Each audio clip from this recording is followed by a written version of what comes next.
जय माता की दोस्तों, अपने कर्मों पर विश्वास रखें। आपके अपने चैनल को लाइक सब्सक्राइब ज़रूर करें ताकि आने वाले वीडियो आप तक पहुंच पाए और प्लीज़ हमें कमेंट भी करें।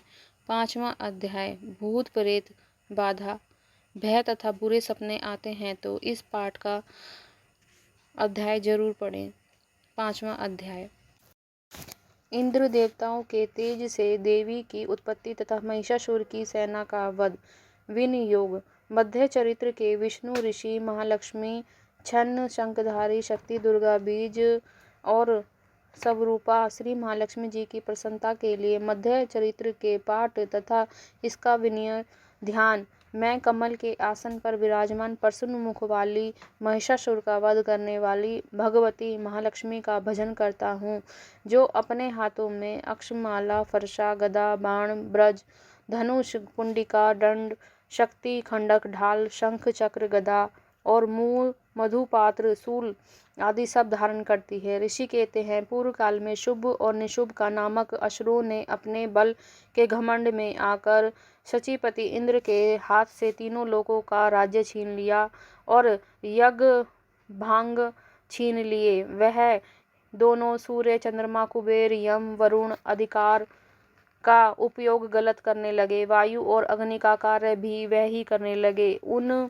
दोनों ने सब देवताओं को छन्न कर दिया और स्वर्ग में आप बैठ गए। इन दोनों ने महान असुरों से अपमानित देवताओं ने अपराजित देवी का स्मरण किया और सोचा, जगदम्बा ने हम लोगों को वर दिया था कि विपद काल में स्मरण करने पे मैं तुम्हारी सब आपत्तियों का तत्काल ही नाश कर दूंगी। यह विचार कर देवता गिरिराज हिमालय गए और वहां भगवती विष्णु माया की स्तुति करने लगे। देवता बोले, देवी को नमस्कार, महादेवी शिवा को सर्वदा नमस्कार, प्रगति एवं भद्र को नमस्कार। हम लोग नियम पूर्वक जगदम्बा को नमस्कार करते हैं, रुद्रा को नमस्कार करते हैं, नित्या गौरी एवं धात्री को बारंबार नमस्कार करते हैं, कल्याणमयी देवी को बारंबार प्रणाम करते हैं, शरणागतों को कल्याण करने वाली हे सिद्धि स्वरूपा देवी को हम निरंतर नमस्कार करते हैं, राक्षसों की लक्ष्मी राजाओं की लक्ष्मी तथा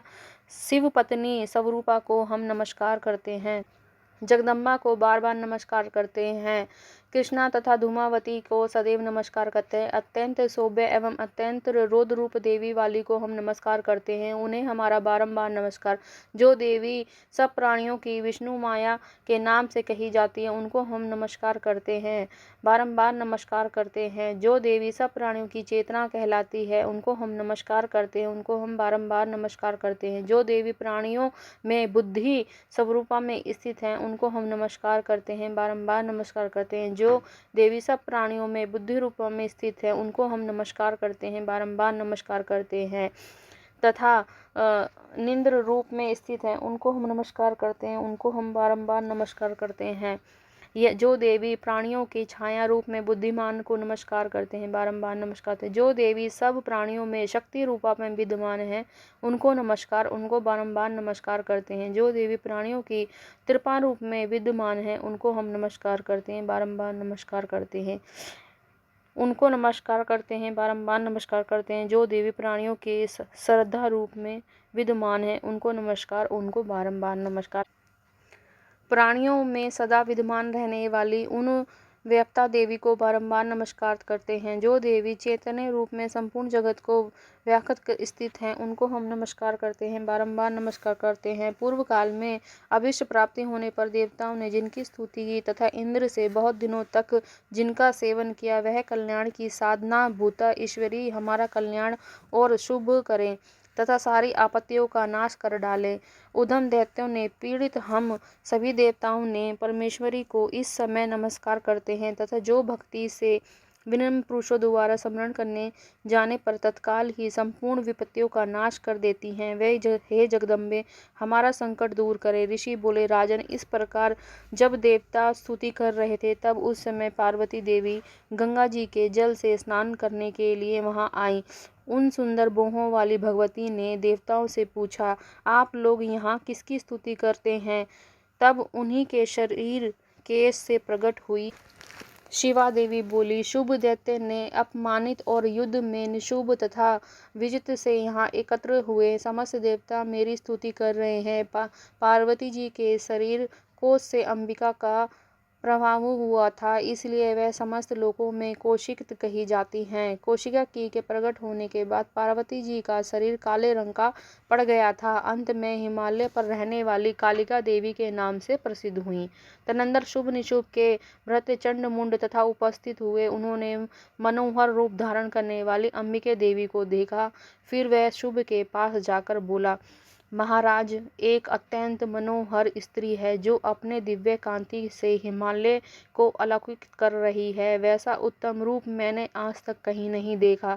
दैत्यराज, पता लगाइए वह देवी कौन है और उसे पकड़ लीजिए। स्त्रियों में वह रतन है, उसका प्रत्येक अंग बहुत सुंदर है। जब वह अपने श्री अंगों के क्रांति से संपूर्ण दिशाओं में प्रकाश फैला रही है। हे सुरेश्वर, अभी वह हिमालय पर ही रह रही हैं, आप उसे देख सकते हैं। प्रभा, तीनों लोकों में मणि, हाथी और घोड़ों आदि जितने भी रतन हैं, वह सब इस समय आपके घर में शोभा पाते हैं।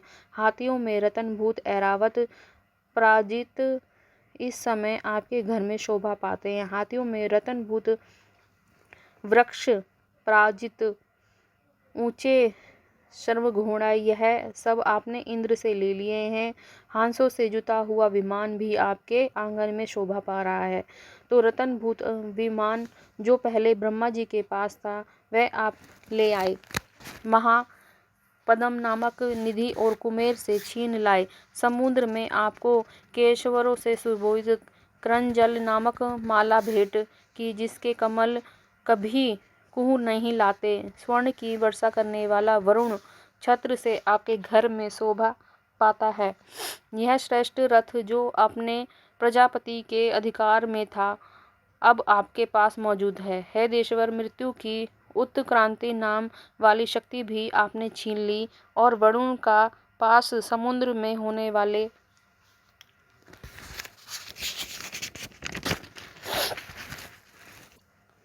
सब प्रकार के रतन आपके भाई निशुम्भ ने अधिकार में है। अग्नि भी स्वस्थ शुद्ध किए 2 वस्त्र आपकी सेवा में भेंट हैं। दैत्यराज, इस प्रकार सभी रतन आपके पास हैं। फिर जो स्त्रियों में रतन रूप कल्याणमयी देवी है, क्यों वह आपके पास नहीं है? अपने अधिकार से उसे अपने पास बुला लीजिए। ऋषि बोले, चंड मुंड का यह वचन सुनकर शुभ ने महादैत्य सुग्रीव को दूत बनाकर भेज दिया और कहा, तुम मेरी आज्ञा से उसे यह बात जाकर कहो। ऐसा उपाय करो जिससे प्रसन्न होकर वह शीघ्र ही हमारे पास आ जाए। वह दूत पर्वत के अत्यंत प्रदेश में जहाँ देवी स्थित थी गया और मधुर वाणी से कोमल वचन से बोला। दूत बोला, देवी, दैत्यराज शुभ इस समय त्रिलोकनाथ है। मैं उन्हीं का भेजा हुआ दूत हूँ और यहाँ तुम्हारे पास आया हूँ। उनकी आज्ञा सदा सब देवता मान रहे हैं, कोई उसका उल्लंघन नहीं कर रहा है। वह संपूर्ण देवताओं को पराजित कर चुके हैं। उन्हें तुम्हारे लिए एक आदेश भेजा है, तो उसे सुने कि तीनों लोकों में मेरे अधीन चलते हैं, संपूर्ण ज्ञानों के भागों में पृथ्वी भोगते हैं। तीनों लोकों में जितनी श्रेष्ठ रतन है, वह सब उनके अधिकार में है। देवराज इंद्र का वाहन भी उनके पास है और श्री सागर का मथन भी उनके पास है। सुंदर उनके सिवा और जितने भी रत्न पदार्थ हैं, सब उनके पास हैं।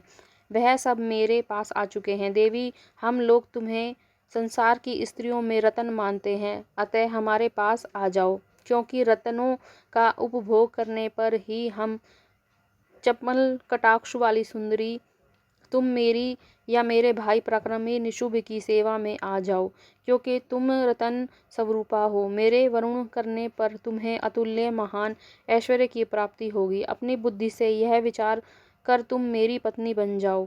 ऋषि बोले, दूत यों कहने पर कल्याण स्वरूपा भगवती दुर्गा देवी को जगत का धारण करती मन ही मन गंभीर भाव से मुस्कुराई देवी और बोलो। देवी ने कहा, दूत, तुम सत्य कहते हो, हमसे लोभ मात्र से झूठ नहीं कह रहे। शुभ तीनों लोकों का स्वामी है और निशुंभ उसी समान बली है, किंतु इस विषय में मैंने जो प्रतिज्ञा ली है, उसे कैसे मिथ्या करूं? मैंने अपने बुद्धि के कारण अपने जो प्रतिज्ञा रखी है उसे सुने। जो मुझे संग्राम में जीत लेगा, जो मेरे मद को चूर्ण कर देगा तथा संसार में जो मेरे समान बली होगा, मेरी वरुण वही बनेगा। इसलिए शुभ तथा महादैत्य निशुभ स्वयं ही यहाँ पधारे और मुझे जीतकर शीघ्र मेरा हाथ ग्रहण कर लें। इससे कोई विलंब नहीं है, आवश्यकता है। दूत बोला, देवी तुम घमंड में भरी हो, मेरे समान ऐसी बातें कर रही हो। त्रिलोकी में ऐसा कौन सा पुरुष है जो शुंभ निशुंभ का सामना कर सके। देवी, अन्य देवताओं के सामने भी सारे देवता युद्ध में नहीं ठहर सके, फिर तुम अकेली स्त्री होकर कैसे ठहर पाओगी। जिन शुभ और दैत्यों के सामने इंद्र तथा आदि देवता भी न खड़े हो पाए, उनके सामने तुम कैसे खड़ी हो पाओगी। इसलिए तुम मेरे साथ कहने से चलो, शुंभ निशुंभ के पास चली आओ। ऐसा करने से तुम्हारे गौरव की रक्षा होगी, अथवा जब वह कैशों को पकड़कर तुम्हें घसीटेंगे तब तुम्हें अपनी प्रतिज्ञा खोकर जाना पड़ेगा। देवी ने कहा, तुम्हारा कहना ठीक है। शुभ बलवान है और निशुंभ भी बड़ा पराक्रमी है, किंतु क्या करूं, मैंने पहले ही बिना सोचे समझे यह प्रतिज्ञा ले ली है। अतः अब तुम जाओ, मैंने तुमसे जो कहा है वह अपने असुर राजा से कह दो। आदर पूर्वक उन्हें जो उचित लगेगा वह वे कर लेंगे। जय माता की दोस्तों।